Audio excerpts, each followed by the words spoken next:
see you again too. Yeah. What is today? I forgot the date. Wednesday, right? Yeah, Wednesday the 28th already. Can you believe it? You know, when you unplug from the world and you kind of like disconnect from mainstream 9 to 5, Monday through Friday life, it all just becomes the now.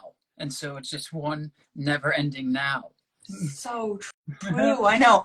The only thing that keeps me in the time is my clients. I'm like, I have to set reminders. Otherwise, I'm seriously like, what day is it? Oh my gosh, a holiday's coming up. How's that? You know? Yeah, exactly. I know. It's like, yeah, client sessions, family obligations, you know, various things that keep you kind of rooted in time in the world. But absolutely. Anyway, welcome Thank to you. Your interview, Yes. which is an opportunity for everyone to get to know you and to welcome you into the Awakenpedia family, and to learn more about your story and your offerings, why you do what you do, and you know, what you're going to bring into the community. So I'm excited to share this space with you and to introduce you to the family. Oh, it's such an honor to be here. Thank you so much. I'm so thrilled about this, and I'm so thrilled to be able to connect and to absolutely share my story and connect with everybody. It's a total honor. Yeah. And I saw that you joined the Just Be With Me challenge as well. Thank you for being very quick and prompt on that. That was nice. Oh, I had to. Yeah, and I hope through that we can, through presence, inspire peace in ourselves and in the world at a time that we desperately need it so much and so urgently. Absolutely. So thank you. Anyway, what I'd like to do, Lindsay, is just pass you the mic and hear more about your awakening journey and how it's led you to the now, to today. Sure. And how it brought you into relationship coaching, conscious dating, the offerings you provide. Okay. So can you just talk to us a bit about that? Yeah, absolutely. I would love to. Yeah, so I've been spiritual pretty much my whole life. You know, I grew up with 2 spiritual coaches as parents. And so that was really fun to, you know, be connected to everything growing up that way, being really connected with my family and, you know, always seeing gifts in everything and seeing lessons in everything. And it's kind of funny how like you grow up in that kind of environment and you still stumble and fall. You still go through what you need to go through, right? And so it's like, you know, I went through all of that, and yet I was still at a job that I didn't like, that didn't fuel me in any way. I was a bartender for a long period of time. And I think it was kind of my way of helping people. You know, it's kind of a little bit of a therapist, but, you know, it was very interesting for me. And so it was my way to connect with people. But yeah, I did not like it. And the start of my awakening was, you know, one day I was at my job and I was like, wait a minute, I choose to come back here every day. Nobody's chaining me to the bar. Nobody's forcing me to go, you know? I mean, I just had this epiphany, like, why am I doing this? Why am I putting myself through this? And it's fascinating to me, like, growing up knowing that you create your own reality, and yet you can be blocked and say, oh my gosh, like I'm blocking myself in choosing a job that is not giving me life. And so that was the start of it. And I decided to quit, to move away completely. I was born and raised in Colorado. I moved away to Coeur d'Alene, Idaho, left all of my friends, my job, everything. And I was alone for the first time in my life. I had always been with roommates, surrounded by a ton of friends, you know, partying, that kind of thing. Always had at least some type of relationship going, whether that be a situationship, you know, something like that going. And I was completely alone. And everything came forward to me. I saw everything. I saw the way I spoke to myself. I saw all my patterns. I saw that I was choosing a life that really wasn't in alignment with what I wanted at all. And I was like, whoa, you know, I got thrown into the shadow. And it was such a gift. You know, at the time it didn't feel like it because I was like, I'm alone with my thoughts, you know, oh my gosh, they're terrible. But it was such a gift because it skyrocketed me into, you know, what I do now. So I dove into meditating for an hour a day. I dove into reading books on the power of the subconscious mind, one of my favorites. The Power of Now, one of my favorites as well. And really embodying all of that, you know, really taking care of myself. And it took me, you know, looking at myself in the mirror and saying, I love you, for months to get me to a place where I was like, I deserve better in all areas, really. And I became so involved in self-love because it's so important to know your value and know what you deserve in all areas, career, relationships, you know, everything. That I was like, I have to share this with everybody else because I know so many people that are in relationships that don't fulfill them at all. They think that's just what it is, right? I'm unhappy, but at least I'm with someone. No, you know, or I'm at a job, but at least it pays. No, Yeah. you know? Yeah. And so I started getting on TikTok. I started just talking about, you know, manifesting, ways of being. Self-love was big for me. I did a lot of things around self-love.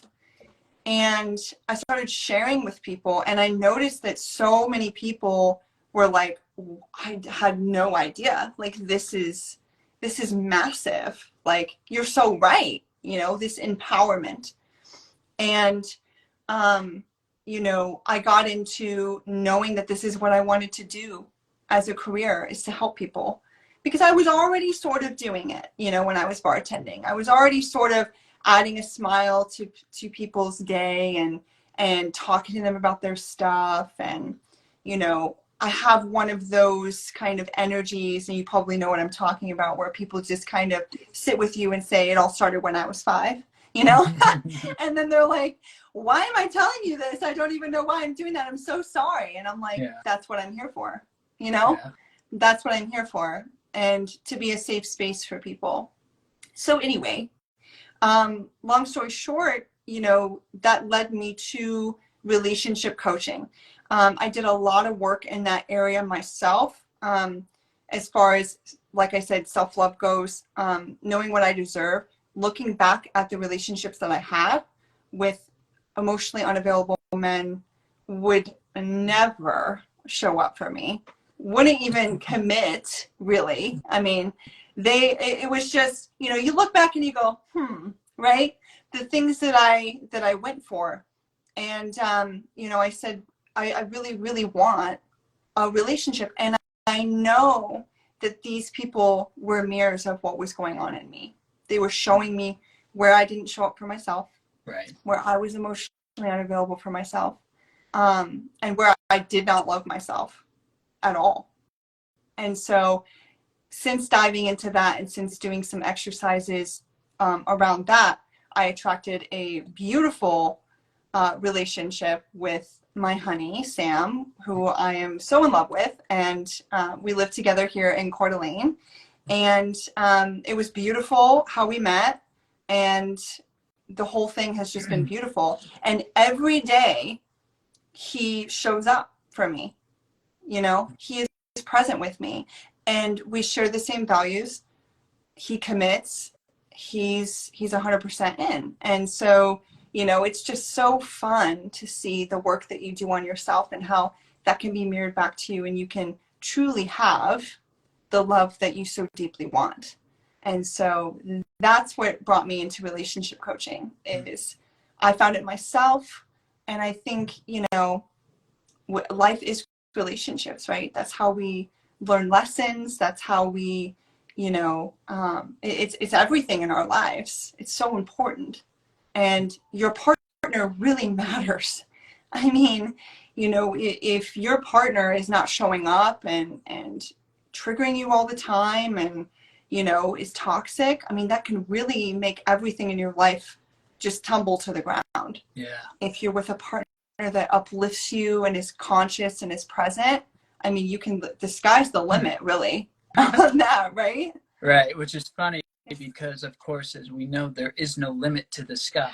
So in that sense, you're truly limitless, which is the beautiful part of conscious dating. Yes.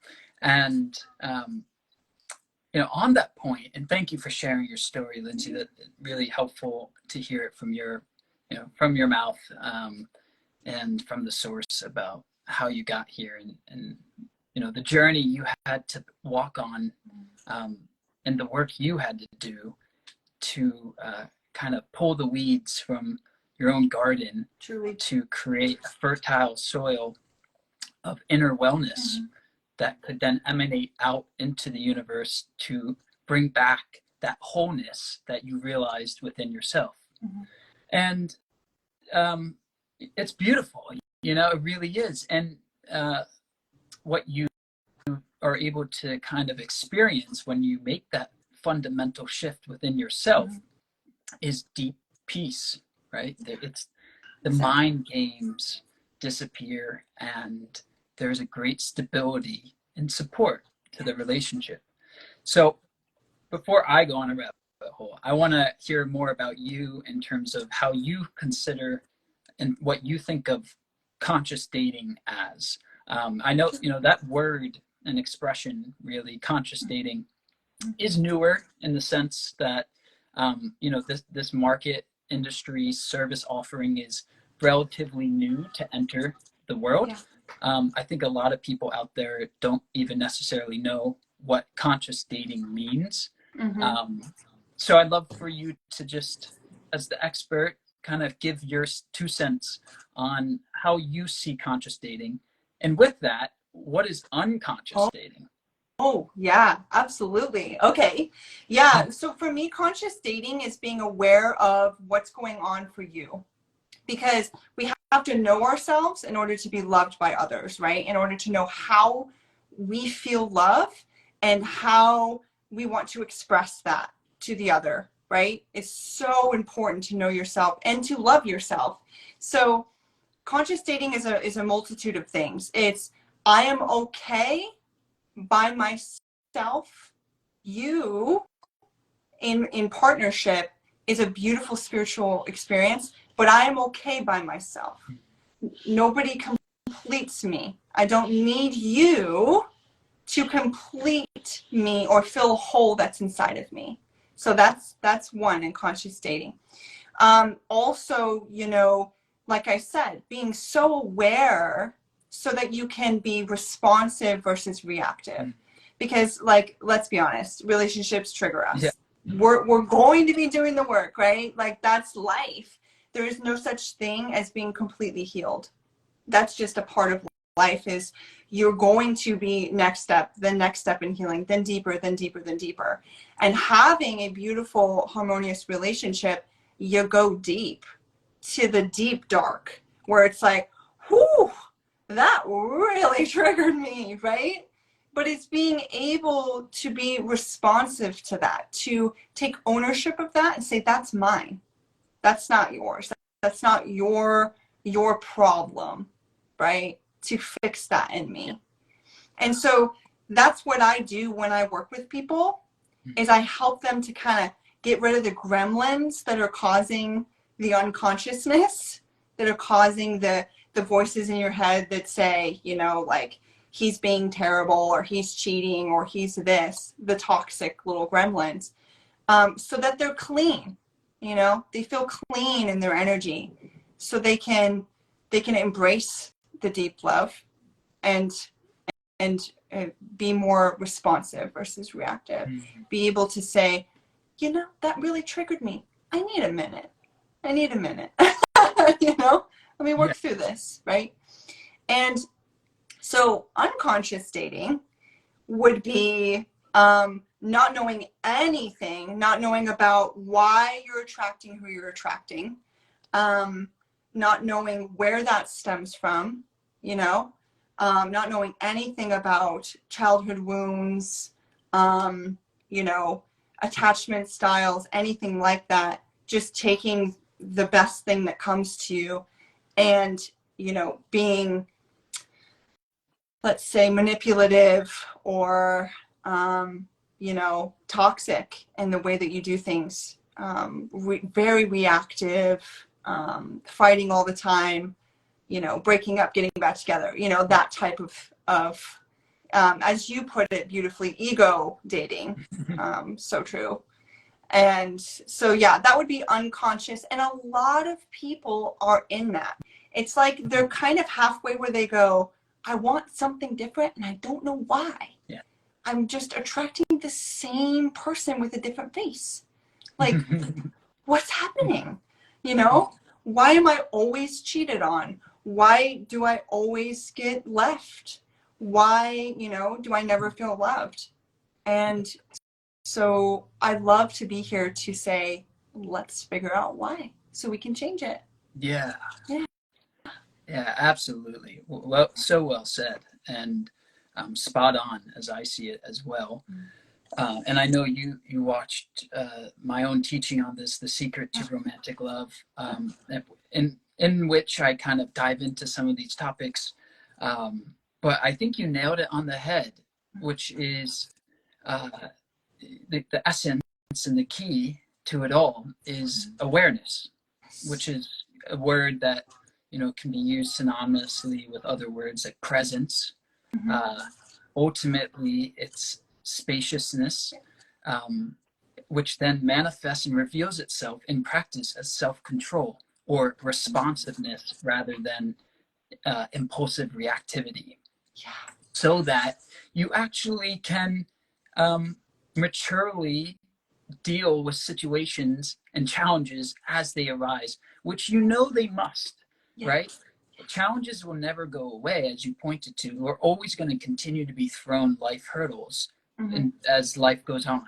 But the difference in between one couple and another in terms of how you handle them is your level of consciousness or your level of awareness, your level of presence, the depth of connectedness that you have to that essential self beyond the form, that will then influence and determine how much you're able to actually respond, because response implies space, right, between the situation and how you deal with the situation. It allows you to actually observe what's going on. Exactly. Yeah. Exactly. Yeah. And through that, you also pointed to as well, not only is that capture conscious dating in terms of the shift in awareness, but then you start to see the fundamental purpose of your relationship with the other, knowing that they are a mirror of you, as one not to serve you to make you happy, but to make you conscious. Yep, exactly. Right? Yes. And so when you're with them and you notice you're triggered, as you said, no longer are you blaming the other person, but now you're like, I'm the cause of my own suffering. I'm being triggered through this with you. What is it within me that I need to heal, to let go of? And I call it the ego residue that's still left over. And your partner reveals what the ego that is remaining in you. So anyway, I just wanted to kind of just affirm what you are pointing to here, because it's so important.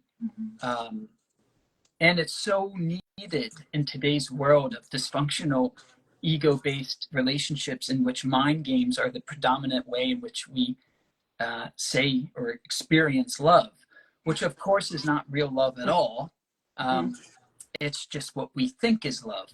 And that's the error right there. We're thinking love, not actually being love. Exactly. We are love. And that's what I want to help people get back to, is knowing you are love.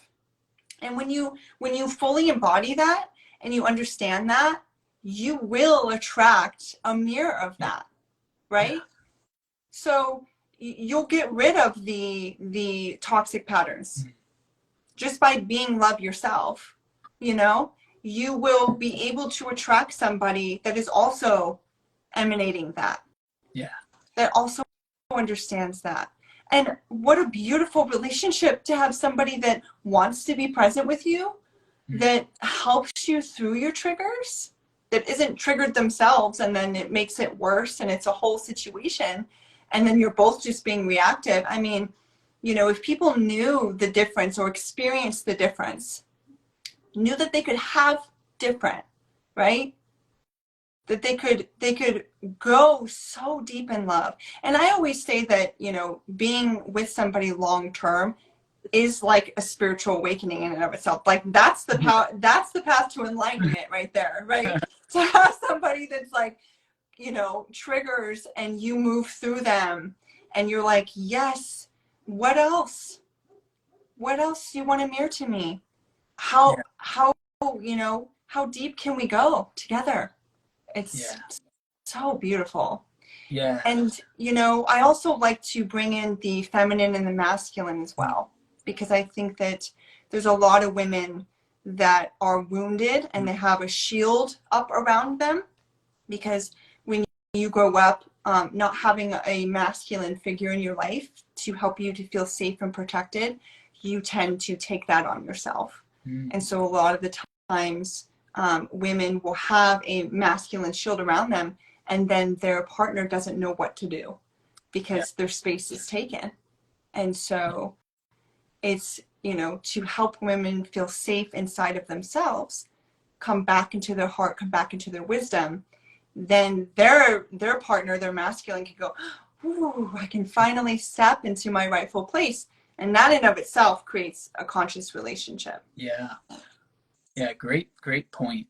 And I love your way of being able to understand and work with these, you know, masculine and feminine energies to make them actually coexist and support each other instead of wanting to dominate each other or have some type of genderfied, toxically genderfied, you know, role. Right. But that's a nice transition into what I wanted to ask you about next, which was if you could kind of just on that note, dive a bit deeper into what a typical client session looks like, or maybe just the client relationship in tandem with that, and paint us a picture of like what people could expect in working with you in conscious dating, improving their relationships. Just talk to us a bit about that. Sure, I would love to. So I have a couple different clients that I've worked with. I've had clients that are in partnership that want to work with me because they have anxious attachment styles, and you know they're wanting to heal that and be more conscious for their partner. I have people that are looking to attract a conscious partner as well, but it's similar in what I work with them in. We start off with working in subconscious blocks, subconscious beliefs. So I love to dive into what happened in your childhood that created who you are today, how you function in life. You know, if you have any anxiety, if you have a specific attachment style, or how you're operating in life. You know, do you have a shield around you? Why do you have the shield around you? And my favorite question is why. I love that question because you can really go deeper and deeper and deeper. You know, I have a shield. Why? Well, this happened to me. Why did that happen? Well, they were doing this. Why? It's so fun. And so, you know, diving into that, diving into what was your childhood like you know, why are you the way that you are today? Because that brings awareness. Whoa, I had no idea that that was such a big thing for me, right? That was such a big trauma for me. And a lot of people think trauma is like, you know, I was physically abused. And that's not the case. You know, it's how your body reacts to it. So trauma could be something like my mom looked at me in a way that was disappointed. And I held that in my body. And now I think I'm a disappointment. Yeah. And so I will do everything I possibly can to prove to everyone around me that I'm a disappointment. But, you know, you have to become aware of why you think that, what happened, in order to release it.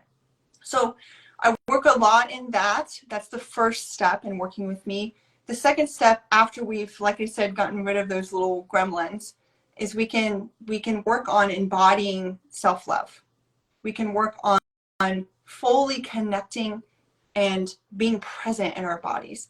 A lot of women are not present, completely ungrounded, and basically just shoot out of their bodies because it's too painful, it's too much. So I do a lot of trauma release exercises, somatic healing as well. A lot of people don't know that it literally only takes 90 seconds for an emotion to move through your body and be released. And so that's also really fun to take those emotions and those traumas that you're feeling and feel them fully so that they can be released fully.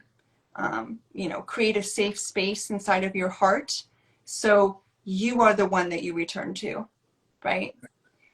And just that alone, being able to return to yourself and feel safe and at home in your body, woof, that changes all of your relationships, you know, because you're not looking outside of yourself for anything because you give it to yourself.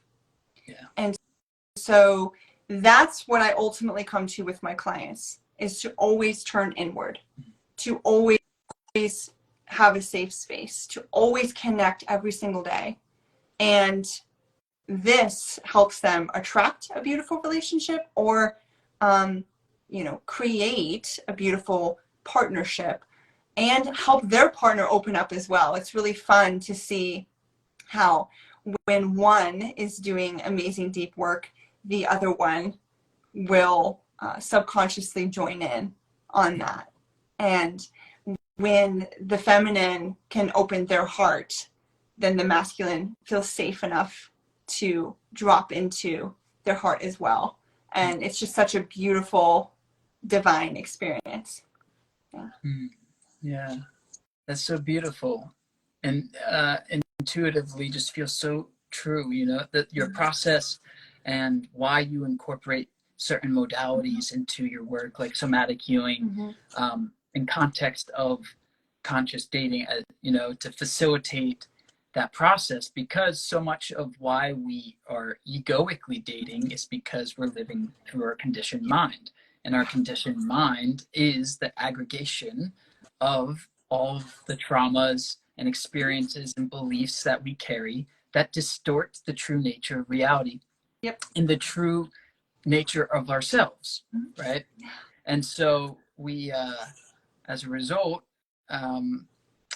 end up living through our mind and through those conditionings, and are stuck in survival mode, thinking everything is going to hurt us or kill us, like a lion chasing a gazelle, and we're just watching a movie, you know? And it's like, well, our body is memorized that feeling to of feeling attacked or in danger, if you will.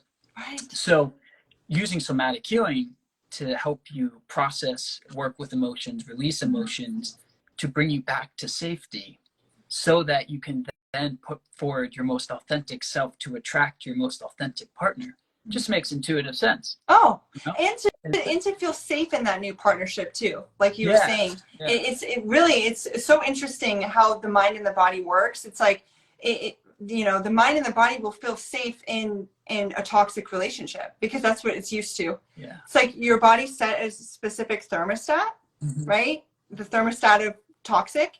And so if somebody comes in when you're on that thermostat and they're trying to love you, you'll be like, this is putting me in fight or flight mode. I cannot. You need to get away from me, right? Yeah. And so it's so important to understand where your thermostat is at and switch it to where you feel safe being loved. You can fully embrace that even, you know?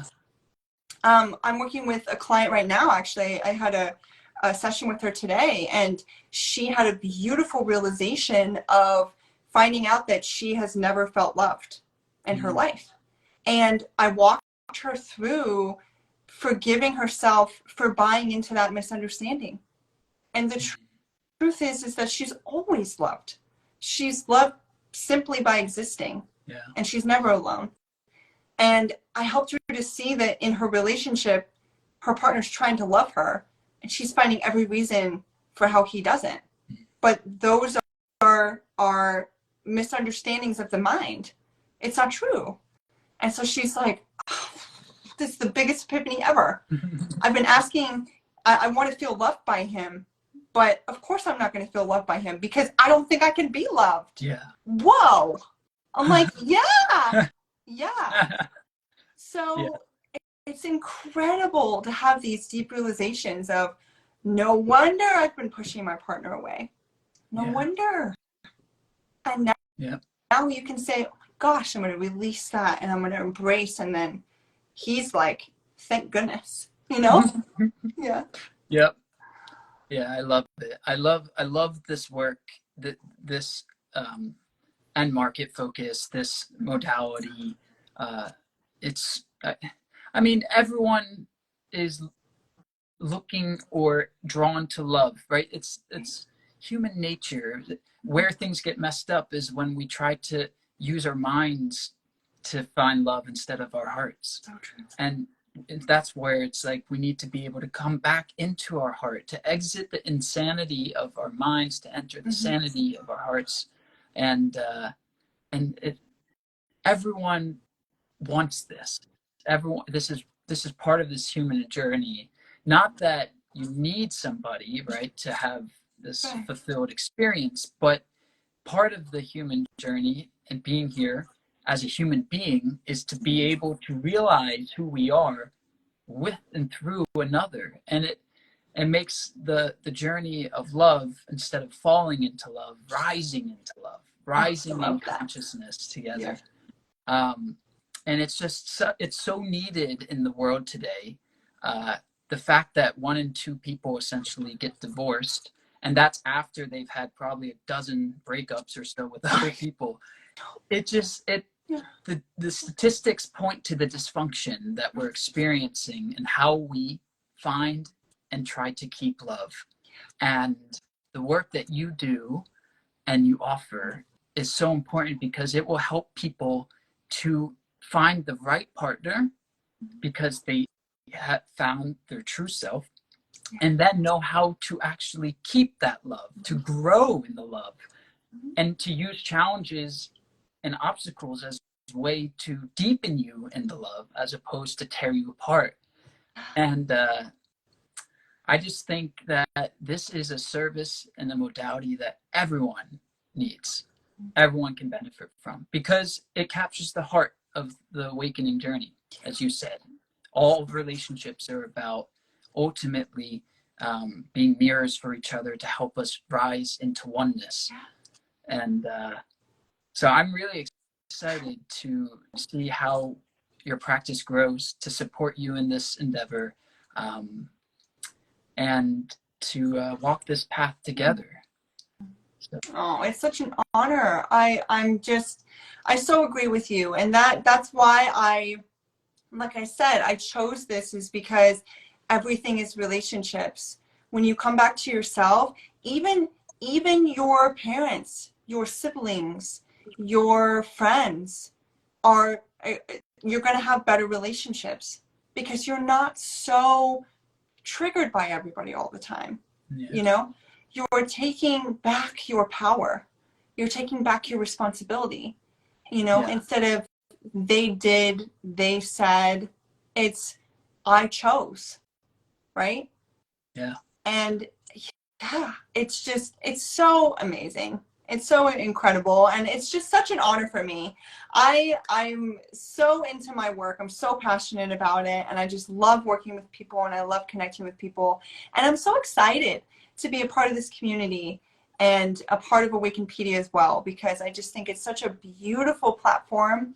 I can tell that everybody is just so present, you know, and so like lighting up the world. They ultimately just want to help, you know, and you can really feel that. Yeah, absolutely. Amazing.